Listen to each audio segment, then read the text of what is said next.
I'd like to tell you about the strangest secret in the world. Some years ago, the late Nobel Prize-winning Dr. Albert Schweitzer was being interviewed in London, and a reporter asked him, "Doctor, what's wrong with men today?" And the great doctor was silent a moment, and then he said, "Men simply don't think." It's about this that I want to talk with you. We live today in a golden age. This is an era that man has looked forward to, dreamed of, and worked toward for thousands of years.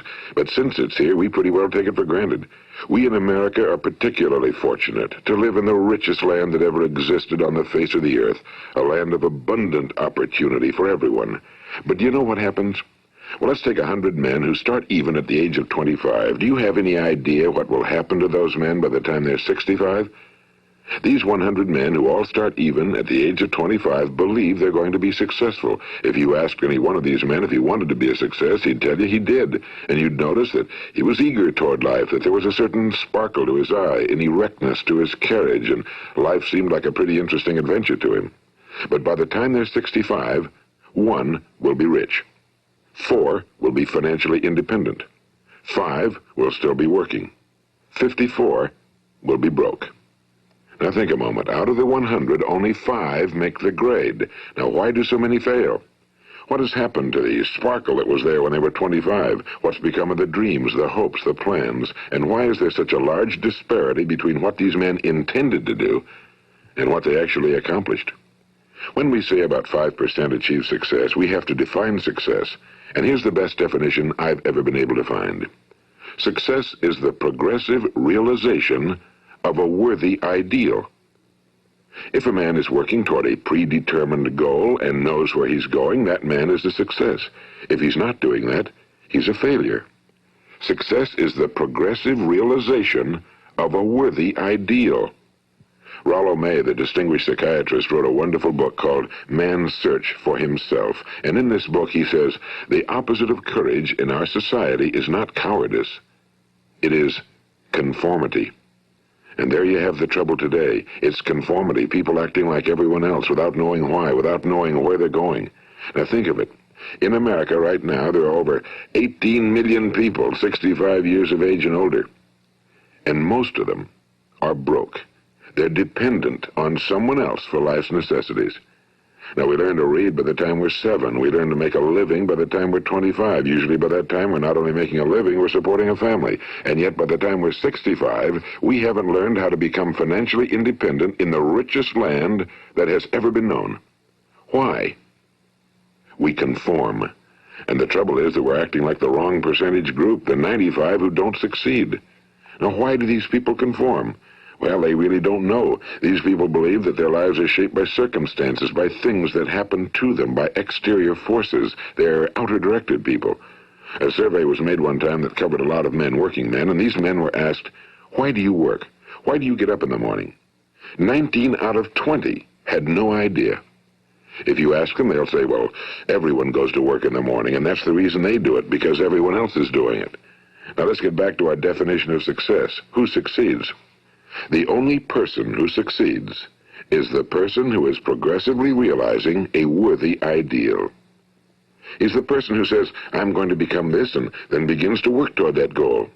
I'll tell you who the successful people are. A success is the school teacher who's teaching school because that's what he or she wants to do. The success is the woman who's a wife and mother because she wanted to become a wife and mother and is doing a good job of it. The success is the man who runs the corner gas station because that was his dream. That's what he wanted to do. The success is the successful salesman who wants to become a top-notch salesman and grow and build with his organization. A success is anyone who is doing deliberately a predetermined job because that's what he decided to do deliberately. But only 1 out of 20 does that. That's why today there isn't really any competition unless we make it for ourselves. Instead of competing, all we have to do is create. You know, for 20 years, I looked for the key which would determine what would happen to a human being. Was there a key I wanted to know which would make the future a promise that we could foretell to a large extent? Was there a key that would guarantee a person's becoming successful if he only knew about it and knew how to use it? Well, there is such a key, and I've found it. Have you ever wondered why so many men work so hard and honestly without ever achieving anything in particular, and others don't seem to work hard and yet seem to get everything? They seem to have the magic touch. You've heard them say that about someone. Everything he touches turns to gold. And have you ever noticed that a man who becomes successful tends to continue to become successful? And on the other hand, have you noticed how a man who's a failure tends to continue to fail? Well, it's because of goals. Some of us have goals, some don't. People with goals succeed because they know where they're going. It's that simple. Think of a ship leaving a harbor, and think of it with the complete voyage mapped out and planned. The captain and crew know exactly where it's going and how long it'll take. It has a definite goal. Now, 9,999 times out of 10,000, it will get to where it started out to get. Now let's take another ship, just like the first, only let's not put a crew on it or a captain at the helm. Let's give it no aiming point, no goal, no destination. We just start the engines and let it go. I think you'll agree with me that if it gets out of the harbor at all, it will either sink or wind up on some deserted beach, a derelict. It can't go anyplace because it has no destination and no guidance, and it's the same with a human being. Take the salesman, for example. There's no other person in the world today with the future of a good salesman. Selling is the world's highest paid profession, if we're good at it and if we know where we're going. Every company needs top-notch salesmen, and they reward those men. The sky's the limit for them. But how many can you find? Someone once said the human race is fixed, not to prevent the strong from winning, but to prevent the weak from losing.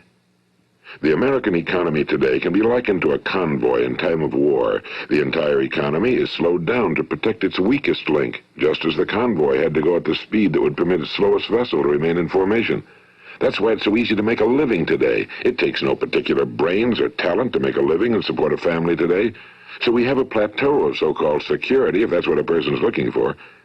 But we do have to decide how high above this plateau we want to aim.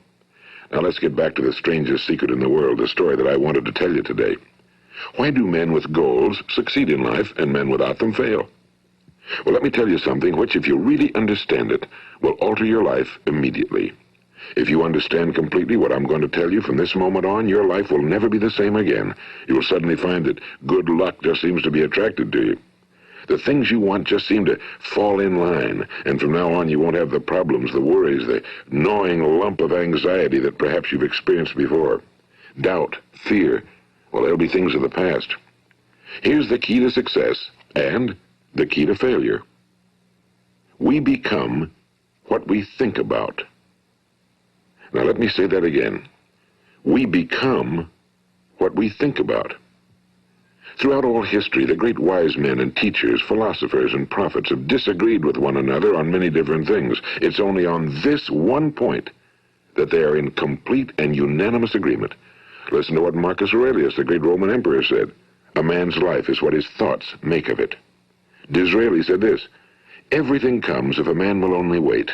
I've brought myself by long meditation to the conviction that a human being with a settled purpose must accomplish it, and that nothing can resist a will that will stake even existence for its fulfillment. Ralph Waldo Emerson said this, a man is what he thinks about all day long.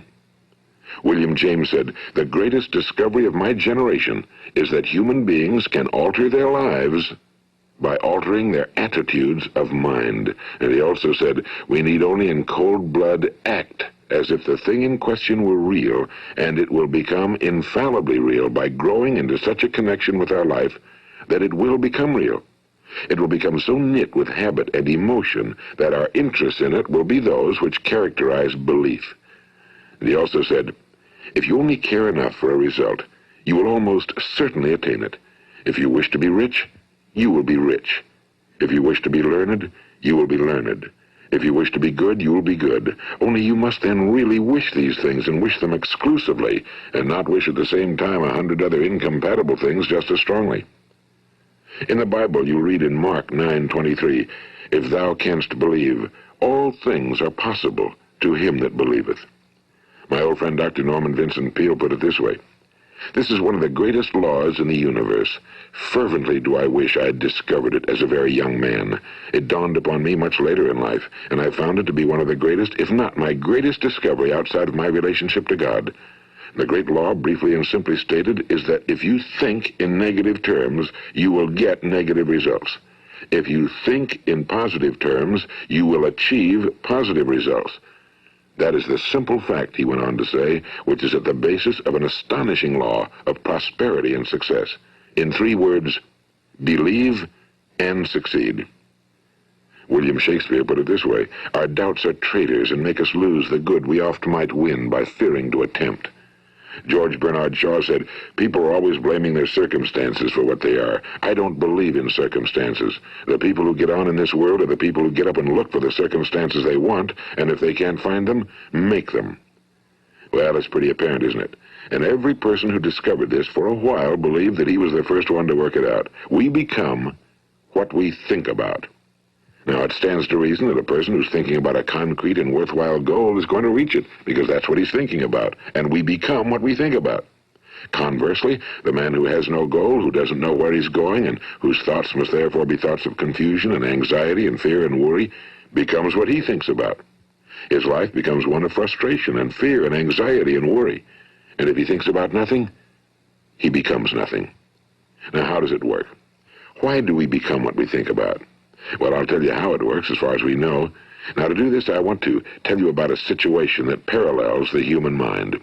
Suppose a farmer has some land, and it's good fertile land. Now, the land gives the farmer a choice. He may plant in that land whatever he chooses. The land doesn't care. It's up to the farmer to make the decision. Now, remember, we're comparing the human mind with the land because the mind, like the land, doesn't care what you plant in it. It will return what you plant, but it doesn't care what you plant. Now, let's say that the farmer has 2 seeds in his hand. One is a seed of corn. The other is nightshade, a deadly poison. He digs 2 little holes in the earth, and he plants both seeds, one corn, the other nightshade. He covers up the holes, waters, and takes care of the land, and what will happen? Invariably, the land will return what's planted. As it's written in the Bible, as ye sow, so shall ye reap. Now remember, the land doesn't care. It'll return poison in just as wonderful abundance as it will corn. So up come the 2 plants, one corn, one poison. Now, the human mind is far more fertile, far more incredible and mysterious than the land, but it works the same way. It doesn't care what we plant. Success, failure. A concrete, worthwhile goal, or confusion. Misunderstanding, fear, anxiety, and so on. But what we plant, it must return to us. You see, the human mind is the last great unexplored continent on Earth. It contains riches beyond our wildest dreams. It will return anything we want to plant. Now, you might say, well, if that's true, why don't people use their minds more? Well, I think they figured out an answer to that one, too. Our mind comes as standard equipment at birth. It's free, and things that are given to us for nothing we place little value on. Things that we pay money for, we value. The paradox is that exactly the reverse is true. Everything that's really worthwhile in life came to us free. Our minds, our souls, our bodies, our hopes, our dreams, our ambitions, our intelligence, our love of family and children and friends and country, all these priceless possessions are free. But the things that cost us money are actually very cheap and can be replaced at any time. A good man can be completely wiped out and make another fortune. He can do that several times. Even if our home burns down, we can rebuild it. But the things we got for nothing, we can never replace. The human mind isn't used because we take it for granted. Familiarity breeds contempt. It can do any kind of job we assign to it, but generally speaking, we use it for little jobs instead of big, important ones. Universities have proved that most of us are operating on about 10% or less of our abilities. So decide now, what is it you want? Plant your goal in your mind. It's the most important decision you'll ever make in your entire life. What is it you want? Do you want to be an outstanding salesman? A better worker at your particular job? Do you want to go places in your company, in your community? Do you want to get rich? All you've got to do is plant that seed in your mind, care for it, work steadily toward your goal, and it will become a reality. It not only will, there's no way that it cannot. You see, that's a law, like the laws of Sir Isaac Newton, the laws of gravity. If you get on top of a building and jump off, you'll always go down. You'll never go up, and it's the same with all the other laws of nature. They always work. They're inflexible. Think about your goal in a relaxed, positive way. Picture yourself in your mind's eye as having already achieved this goal. See yourself doing the things you will be doing when you've reached your goal. Ours has been called the phenobarbital age, the age of ulcers and nervous breakdowns and tranquilizers, at a time when medical research has raised us to a new plateau of good health and longevity. Far too many of us worry ourselves into an early grave, trying to cope with things in our own little personal ways, without learning a few great laws that will take care of everything for us. These things we bring on ourselves through our habitual way of thinking. Every one of us is the sum total of his own thoughts. He is where he is because that's exactly where he really wants to be, whether he'll admit that or not. Each of us must live off the fruit of his thoughts in the future, because what you think today and tomorrow, next month and next year, will mold your life and determine your future. You're guided by your mind. I remember one time I was driving through eastern Arizona, and I saw one of those giant earth-moving machines roaring along the road at about 35 miles an hour with what looked like 30 tons of dirt in it. A tremendous, incredible machine, and there was a little man perched way up on top with the wheel in his hands guiding it. And as I drove along, I was struck by the similarity of that machine to the human mind. Just suppose you're sitting at the controls of such a vast source of energy. Are you going to sit back and fold your arms and let it run itself into a ditch? Or are you going to keep both hands firmly on the wheel and control and direct this power to a specific, worthwhile purpose? It's up to you. You're in the driver's seat. You see, the very law that gives us success is a two-edged sword. We must control our thinking. The same rule that can lead a man to a life of success, wealth, happiness, and all the things he ever dreamed of for himself and his family. That very same law can lead him into the gutter. It's all in how he uses it, for good or for bad. This is the strangest secret in the world. Now, why do I say it's strange, and why do I call it a secret? Actually, it isn't a secret at all. It was first promulgated by some of the earliest wise men, and it appears again and again throughout the Bible, but very few people have learned it, understand it. That's why it's strange, and why for some equally strange reason it virtually remains a secret. I believe that you could go out and walk down the main street of your town and ask one man after another what the secret of success is, and you probably wouldn't run into one man in a month who could tell you. Now, this information is enormously valuable to us if we really understand it and apply it. It's valuable to us not only for our own lives, but the lives of those around us, our families, employees, associates, and friends. Life should be an exciting adventure. It should never be a bore. A man should live fully, be alive. He should be glad to get out of bed in the morning. He should be doing a job he likes to do because he does it well. One time I heard Grove Patterson, the great late editor-in-chief of the Toledo Daily Blade, make a speech, and as he concluded his speech, he said something I've never forgotten. He said, "My years in the newspaper business have convinced me of several things. Among them, that people are basically good, and that we came from someplace, and we're going someplace. So we should make our time here an exciting adventure. The architect of the universe didn't build a stairway leading nowhere." And the greatest teacher of all, the carpenter from the plains of Galilee, gave us the secret time and time again. As ye believe, so shall it be done unto you. I've explained the strangest secret in the world and how it works. Now, on this side, I want to explain how you can prove to yourself the enormous returns possible in your own life by putting this secret to a practical test. I want you to make a test that will last 30 days.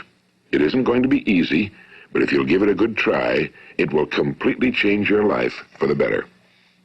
Now, back in the 17th century, Sir Isaac Newton, the English mathematician and natural philosopher, gave us some natural laws of physics which apply as much to human beings as they do to the movement of bodies in the universe. And one of these laws is that for every action, there is an equal and opposite reaction. Simply stated, as it applies to you and me, it means we can achieve nothing without paying the price. The results of your 30-day experiment will be in direct proportion to the effort you put forth. To be a doctor, you must pay the price of long years of difficult study. To be successful in selling, and remember that each of us succeeds to the extent of his ability to sell.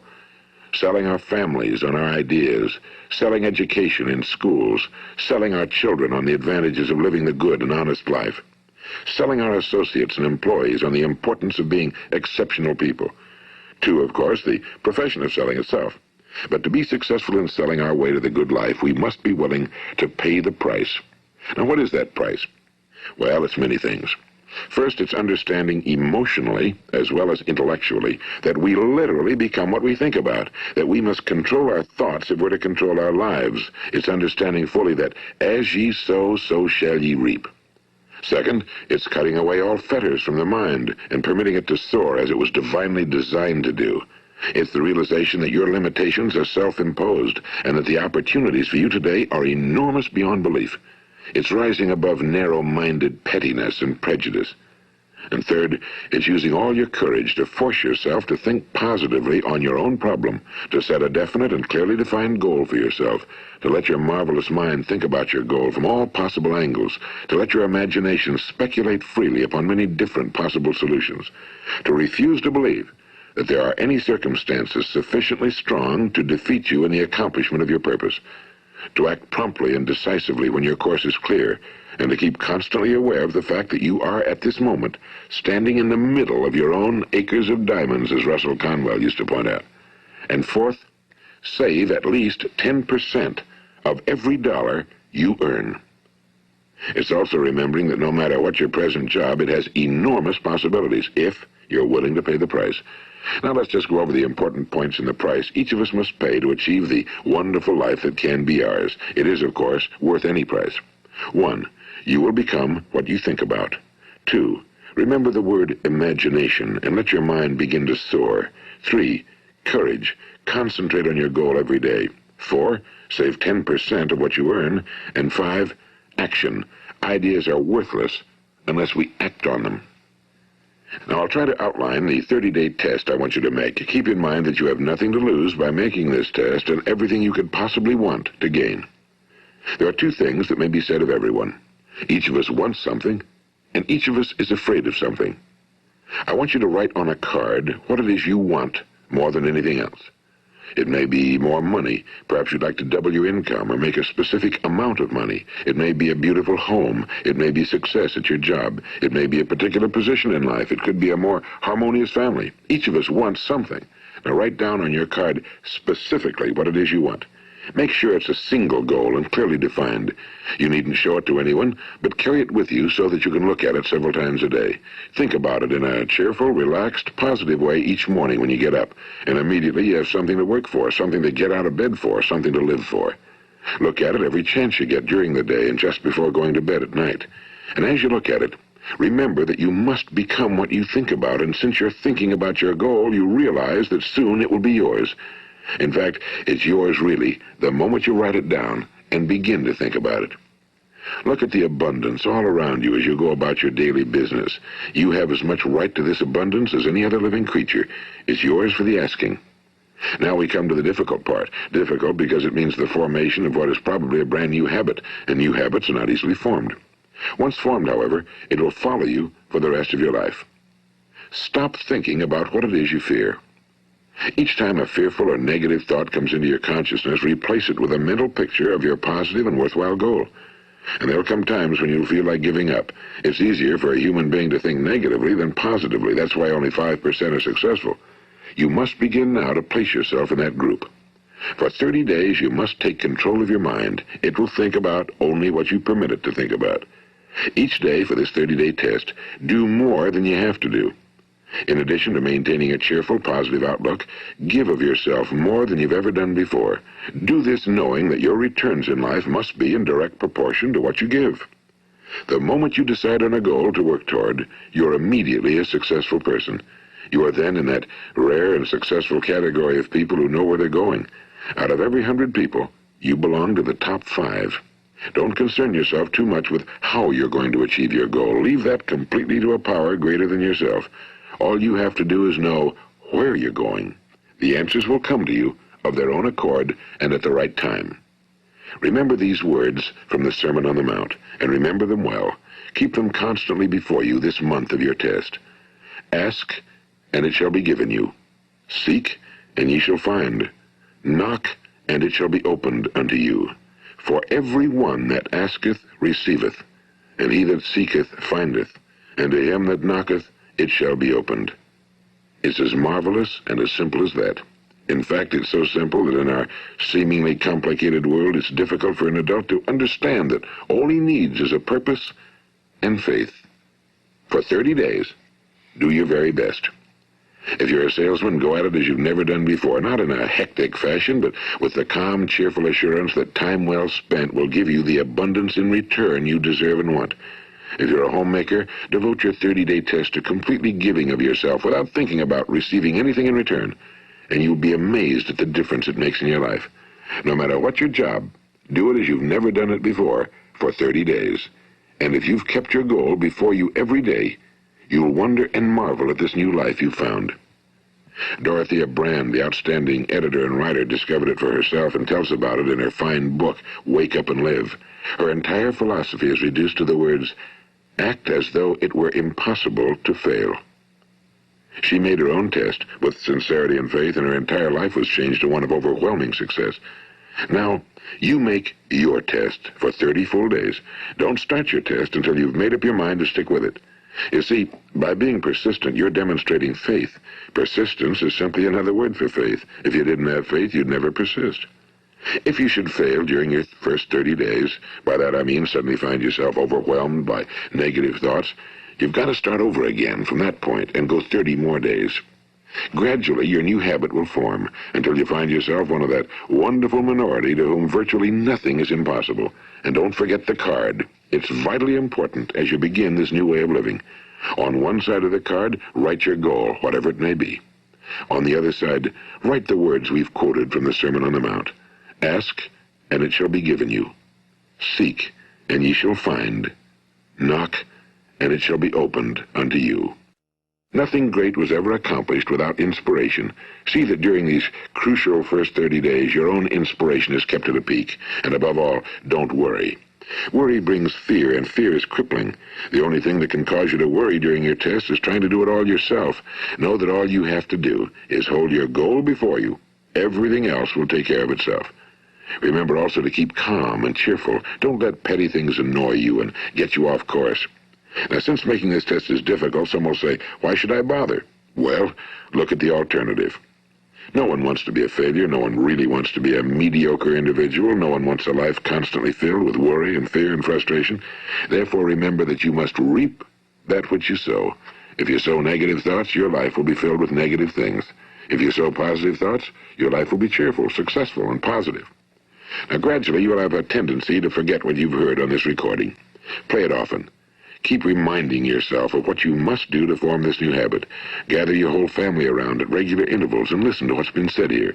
You know, most men will tell you that they want to make money without understanding the law. The only people who make money work in a mint. The rest of us must earn money. This is what causes those who keep looking for something for nothing or a free ride to fail in life. The only way to earn money is by providing people with services or products which are needed and useful. We exchange our time and our product or service for the other man's money. Therefore, the law is that our financial return will be in direct proportion to our service. Now, success is not the result of making money. Making money is the result of success, and success is in direct proportion to our service. Most people have this law backwards.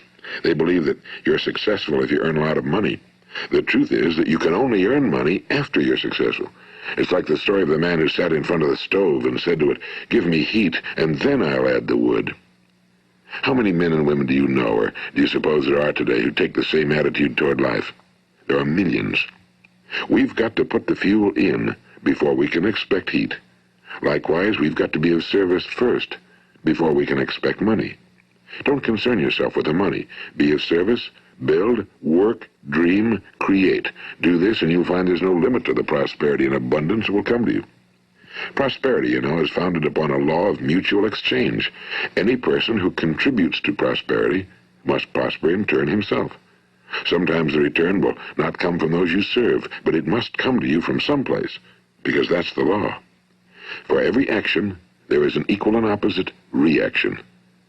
As you go daily through your 30-day test period, remember that your success will always be measured by the quality and quantity of service you render, and money is a yardstick for measuring this service. No man can get rich himself unless he enriches others. Now, there are no exceptions to a law. You can drive down any street in America and from your car estimate the service that's being rendered by the people living on that street. Had you ever thought of this yardstick before? It's interesting. Some, like ministers and priests and other devoted people, measure their returns in the realm of the spiritual, but again, their returns are equal to their service. Once this law is fully understood, any thinking person can tell his own fortune. If he wants more, he must be of more service to those from whom he receives his return. If he wants less, he has only to reduce his service. This is the price you must pay for what you want. If you believe you can enrich yourself by deluding others, you can end only by deluding yourself. It may take some time, but just as surely as you breathe, you'll get back what you put out. Don't ever make the mistake of thinking you can avert this. It's impossible. The prisons and the streets where the lonely walk are filled with people who tried to make new laws just for themselves. We may avoid the laws of man for a while, but there are greater laws that cannot be broken. An outstanding medical doctor recently pointed out 6 steps that will help you realize success. 1. Set yourself a definite goal. 2. Quit running yourself down. 3.